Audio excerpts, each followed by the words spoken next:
Maharashtra state medical registration सर्व विद्यार्थ्यांची आपण व्हायब्रंट मधून पूर्ण करून दिले आहेत। ज्या विद्यार्थ्यांचं काउन्सिलिंग साठी ऍडमिशन होतं अशा सर्व विद्यार्थ्यांचे महाराष्ट्र स्टेट साठीचे फॉर्म भरून झालेले आहेत, डॉक्युमेंट अपलोड झालेले, पेमेंट झालेलं आहे। आता वेळ आहे विद्यार्थ्यांना की स्टेट मेरिट लिस्ट केव्हा येऊ शकतं, त्यानंतर चॉईस फिलिंग केव्हा चालू होऊ शकेल आणि महत्त्वाचे अपडेट्स काय आहेत।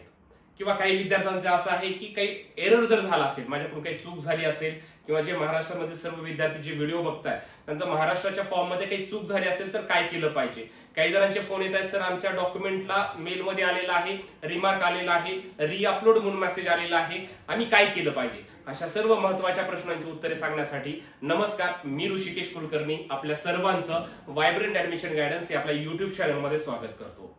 जे विद्यार्थी नव्याने व्हिडिओ पाहत असतील अशा सर्व विद्यार्थ्यांनी आपल्या या युट्यूब चॅनलला सबस्क्राईब करायचं, कारण की इथून पुढे महत्त्वाचे सर्व अपडेट्स मी या चॅनलच्या माध्यमातून तुमच्यासमोर घेऊन येणार आहे। आता लक्षात घ्या पहिली गोष्ट की काही विद्यार्थ्यांना ज्यांचं रजिस्ट्रेशन झालंय त्याच्यानंतर आपण चर्चा करणार आहे की एसएमएल रँक केव्हा येऊ शकतो आणि पुढच्या गोष्टी। महत्त्वाचं काय आहे, सध्याचं रजिस्ट्रेशन ज्यांचं झालंय त्यांचं जर काही चूक झाली असेल किंवा काही जणांना असा मेसेज दिसत असेल की माझ्या डॉक्युमेंटच्या इथे अशा पद्धतीनं सर मला येत आहे, तर मी काय केलं पाहिजे। ठीक आहे, तर इथे लक्षात घ्या, तुम्हाला असं काही जणांना इथे दिसत असेल की kindly self attest the document with full name. आता काही जणांचं इनिशियल नेम आणि सरनेम असेल त्या डॉक्युमेंटच्या वरती रिगार्डिंग ज्या काही डॉक्युमेंट चालेल, तर अशा विद्यार्थ्यांना हे आलं असेल तर काय करायचं। तर पहिली गोष्ट हे लक्षात घ्या, असा जर रेड रिमार्क आला असेल तर तुम्ही काही टेन्शन घेऊ नका, जेणेकरून तुमचा फॉर्म कॅन्सल होणार आहे किंवा तुमच्या फॉर्म मध्ये काहीतरी एरर येऊ शकतो, असं बिलकुल होत नसतं।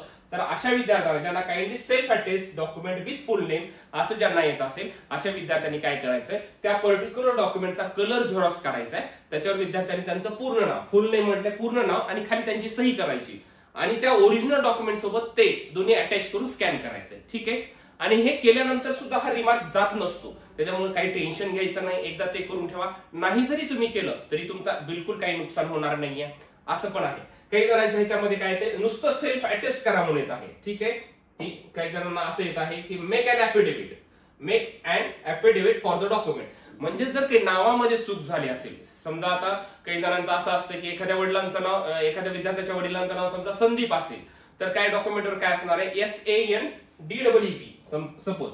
आता संदीप ज्यांचं नाव असेल किंवा काही व्हॉटएव्हर काही पण असेल, तर काही डॉक्युमेंट असं DIP झालेला आहे, काही ठिकाणी काय आहे SANDEEP आहे। ठीक आहे, हा एरर जो आहे, इथे आय आहे, इथे EE आहे, इथे कसं असतं डॉक्युमेंट व्हेरिफिकेशनचे इथे बॉट असतो, ते चेक करत असतं, त्यांना जर काही असं आढळलं एरर की तिथे रेड ह्याच्यामध्ये रिमार्क येत असतो की रिअपलोड करा किंवा मेक अन ऍफिडेव्हिट, जसं आता तुम्हाला दाखवेल।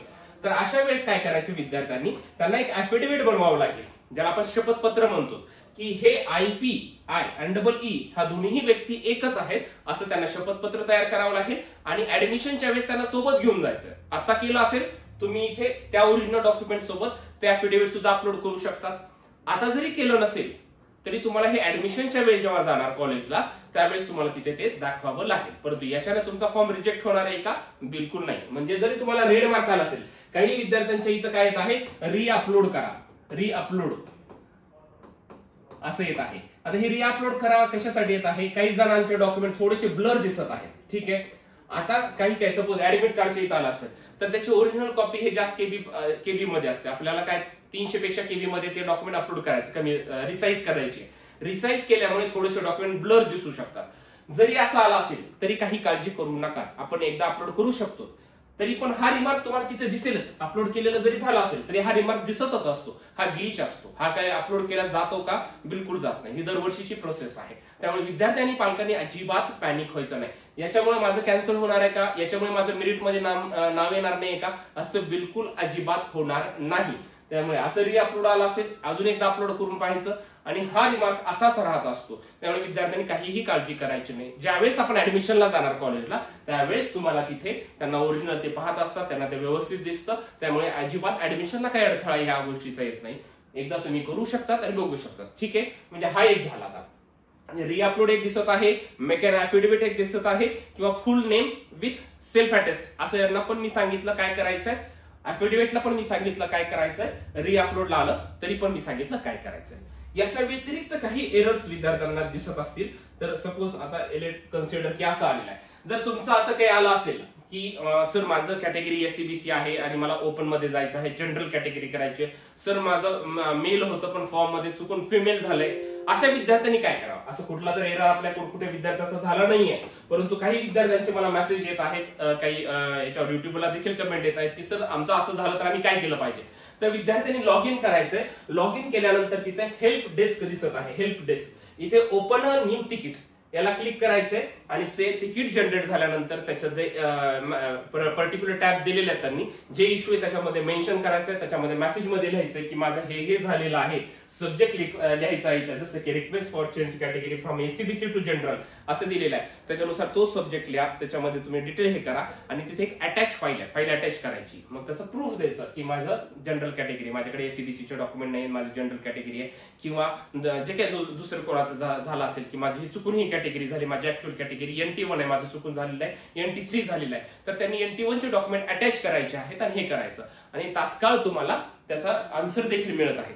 जर या तिकीट याच्यामधून, जर स्टेटस मधून आता जर तुम्हाला याच्यातून रिझल्ट आला नाही, याच्या पलीकडे विद्यार्थ्यांनी काय केलं पाहिजे, तर याच्या पलीकडे जाऊन विद्यार्थ्यांनी काय करायचं आहे, तर अशा सर्व विद्यार्थ्यांनी एक तुम्हाला सांगतो की तुम्ही मेल करायचा आहे. मेल कशाला करायचा आहे ते देखील तुम्हाला सांगतो, CETcell@mahacet.org याला तुम्ही मेल करा. मी कमेंट सेक्शन मध्ये देखील देतो. मेल करायचा आहे, मेलवरती सब्जेक्ट लिहा तुमचा की तुमचा काय प्रॉब्लेम आहे, आणि अशा अनेक विद्यार्थ्यांचे हे चेंजेस झालेले आहेत, त्यांना मेल देखील आलेला आहे आणि त्यांना त्यांच्या प्रोफाईलला जाऊन जर त्यांनी चेक केलं तर तिथे हे चेंजेस झालेले आहेत. सपोज मेलचं फिमेल झालं, फिमेलचं मेल झालेलं असेल किंवा कॅटेगरी चेंज करायची असेल, आणि अशा विद्यार्थ्यांना जर काही अडथळा येत असेल तर त्यांनी लवकरात लवकर तसा मेल करायचा.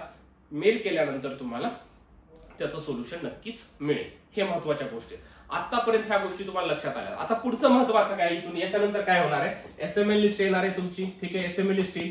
SML लिस्ट आल्यानंतर पुढे आपल्याला समजेल की माझा नंबर रँक आला महाराष्ट्राचा, याच्यामध्ये तुम्हाला तुमच्या कॅटेगरीचे रँक समजतात आणि त्याच्यानुसार आपण विद्यार्थ्यांना लिस्ट देणार आणि त्यांची चॉईस फिलिंग केली जाईल. मग ही चॉईस फिलिंग कोणासाठी चालू होणार आहे, ग्रुप ए. ग्रुप ए मध्ये काय आहे, MBBS आणि BDS, BMS फिजिओथेरपी हे नंतर चालू होईल. फक्त आता ज्या विद्यार्थ्यांनी MBBS आणि BDS करायचे त्यांची चॉईस फिलिंग चालू होईल. लवकरच SML लिस्ट येईल. SML लिस्ट आल्यानंतर आपल्याला चॉईस फिलिंग करायचं आहे.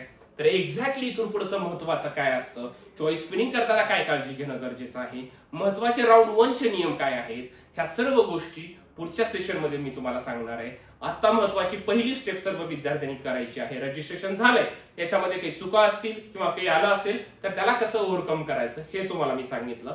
पुढच्या सेशन मध्ये आपण पाहणार आहे की जे ग्रुप ए मध्ये आहे MBBS आणि BDS यांचं फी स्ट्रक्चर काय असू शकतं, यांचे महत्वाचे राऊंड 1 चे नियम काय आहेत, चॉईस फिलिंग करताना काय काळजी घेतली पाहिजे, हे लवकरच आपल्या विद्यार्थ्यांसाठीचं सेशन आपण लवकर घेऊन येणार आहे. ज्या विद्यार्थ्यांनी अजून आपल्या युट्यूब चॅनल सबस्क्राईब केलं नसेल त्यांनी लवकरात लवकर करा. या रिलेटेड काही डाऊट्स असतील कमेंट सेक्शन मध्ये सांगा, मी नक्कीच तुम्हाला रिप्लाय देईल आणि त्याच्यावर नवीन व्हिडिओ बनवण्याचा प्रयत्न करणार आहे मित्रांनो. Thank you so much.